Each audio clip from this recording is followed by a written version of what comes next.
Bom dia, caros alunos.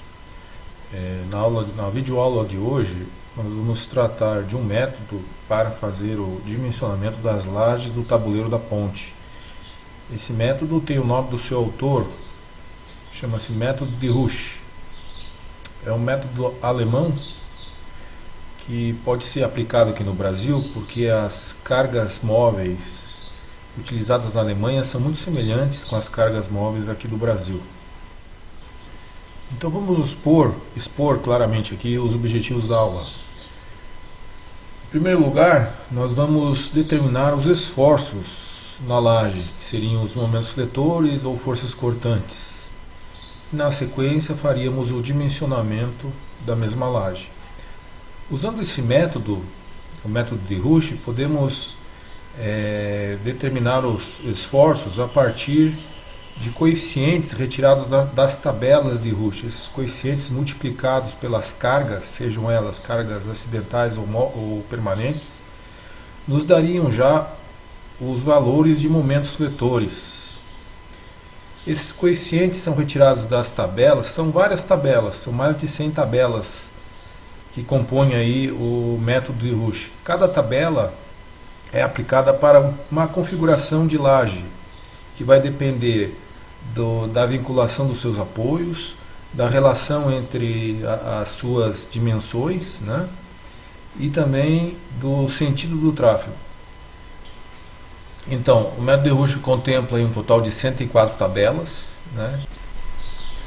A representação empregada nas tabelas de Rusch para identificar o tipo do bordo da laje é apresentada aqui, com essa simbologia.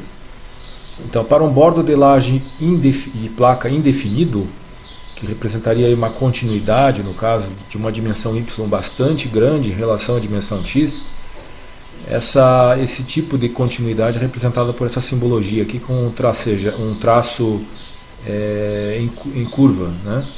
Se o bordo da laje não tiver um apoio em viga, essa representação seria feita através desse traço descontínuo. Se o bordo da laje for simplesmente apoiado, isso quer dizer o quê? Que a laje não compartilha o mesmo apoio com outra laje vizinha. Então você considera aqui um traço único. Agora, se a laje compartilha o seu apoio com outra laje vizinha, você teria aí um bordo engastado, com a representação com dois traços paralelos. A escolha da tabela também vai depender da relação entre os vãos, que seria a divisão entre a dimensão na direção y e na direção x. As lajes cuja essa relação são maior ou igual a 2 são consideradas nas tabelas com Ly sobre Lx igual a infinito. Também a escolha da tabela depende do sentido do tráfego, se é na direção x ou na direção y. Na maior parte dos casos, as pontes têm o tráfego na mesma direção das longarinas, né, que seria na direção y. Então aqui temos uma das 104 tabelas que seriam utilizadas aí para a análise das lajes. Aqui do lado esquerdo, na parte superior da tabela, nós temos aqui os parâmetros que identificam, os parâmetros que associam essa tabela a uma laje engastada nas laterais. Então você tem aqui ligas laterais engastadas, né? E na direção x, aqui em cima ou embaixo, você tem aqui uma continuidade. Então essa laje, esse tabuleiro teria uma extensão muito maior na direção y do que na direção x, que configura aí uma continuidade. Então, lajes com essas características, então, teriam aí os seus esforços obtidos a partir dos coeficientes retirados dessa tabela 27. A outra característica seria que a relação entre Ly e Lx igual a infinito, que quer dizer que Ly sobre Lx é maior ou igual a 2. E a direção do tráfego, aqui em alemão, seria na direção paralela à direção das longarinas, ou à direção y. À direita da tabela, na parte superior, nós temos os coeficientes que determinam os momentos devido às cargas permanentes. As duas tabelas maiores embaixo, aqui no meio da tabela, retiram-se daqui os coeficientes que determinam as cargas, os momentos devido às cargas acidentais. Então, repetindo, do lado direito, os coeficientes para os momentos devido às cargas permanentes. Seriam esses aqui, né? São 3 coeficientes. Como essa laje ela tem engaste nas laterais, nós temos 2 momentos na direção X e um momento na direção Y. O momento na direção X no meio do vão, você obteria através desse coeficiente de 0,0417. Como é que se calcularia esse momento? Por essa expressão aqui de cima. O momento seria o valor do coeficiente, né, multiplicado pela carga permanente G em toneladas por metro quadrado. Aqui também pode ser usado a dimensão quilonewton por metro quadrado. E multiplicado pelo vão Lx elevado ao quadrado. Então, com o coeficiente de mxm, aqui, que seria o 0,0417, multiplicado pela carga permanente e pelo vão em x elevado ao quadrado, você obteria aqui o momento, né, no meio do vão na direção x. O momento no meio do vão na direção y, você usaria a mesma fórmula, só muda aqui o coeficiente k, né, que seria 0,0069. E para o momento no engaste, mxz, na direção x também, você usaria esse k correspondente aqui com valor negativo, porque o momento no engaste é um momento negativo, né?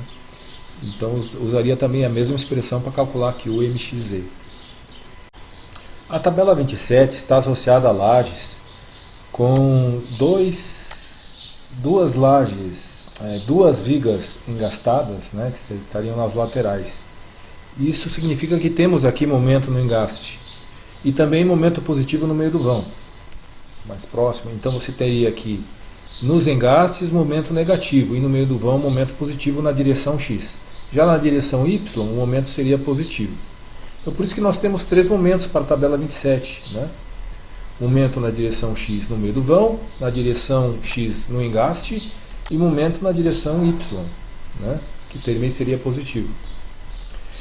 Isso para os momentos devido à carga permanente. Assim também temos para o momento devido à carga acidental, que são calculados usando essas duas tabelas de baixo aqui.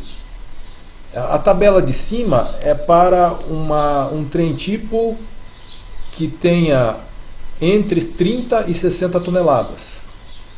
A Brücken Classe seria a classe do trem tipo, né, a classe da ponte, que teria aí o peso do trem tipo entre 30 e 60 toneladas. A tabela de baixo é para trens tipos entre 3 e 12 toneladas. O trem tipo da norma brasileira, o que nós temos utilizado para o nosso trabalho, é o TB 450, que seria aí 45 toneladas. Então, estaria associado a essa tabela de cima aqui, né? Então, para essa laje, que é representada pela tabela 27, você teria 3 momentos. Um momento na direção x, no meio do vão, o mxm, né? Um momento na direção y, no meio do vão, que é o mym, e o momento no engaste, mxz, que é negativo. Para a determinação dos momentos devido à carga acidental, nós utilizamos essa expressão aqui de baixo, que pondera a carga P maiúsculo, que representa a carga concentrada por roda. A carga P por roda é de 75 kN. A carga P minúsculo, que é a carga de multidão aplicada na laje, que é uma carga de 5 kN por metro quadrado. E a carga P', que é a carga de pedestres, também aplicada na superfície da laje, que é de 3 kN por metro quadrado. Então, para a determinação do momento, ponderam-se essas cargas, né? A carga concentrada, a carga de multidão de veículos e a carga de pedestres. Pondera-se com esses coeficientes retirados da tabela de Rush, o K1, o K2 e o K3. O K1 se retira aqui, dessa parte à esquerda aqui, né? Aqui você tem o K1, que é determinado por parâmetros que a gente já vai ver aqui na sequência, T sobre A e Lx sobre A. Né? Então você tem aqui o K1 para o mxm, aqui nessa segunda parte aqui o K1 para o mym e aqui na terceira parte o K1 para o mxz. Né? Aqui à direita você tem os valores de K2, retiro daqui os valores de K2 e K3, né? O K2 para a carga de multidão P, que estaria nessa coluna, para o MXM, né? E o K3 para a carga de pedestres, né? Que multiplica a carga de pedestres nesta outra coluna aqui. Então você tem aqui duas colunas para cada momento, MXM, MYM e MXZ, né? Cada momento aqui vai ser determinado por esta fórmula, né, que a gente viu agora, né, com essa ponderação. O K1 você retira aqui à esquerda, né, e o K2 e o K3 aqui à direita.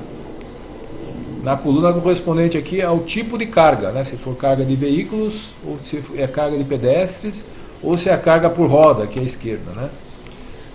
Para a determinação do coeficiente K1, nós vamos precisar de dois parâmetros aqui, né, o T sobre A.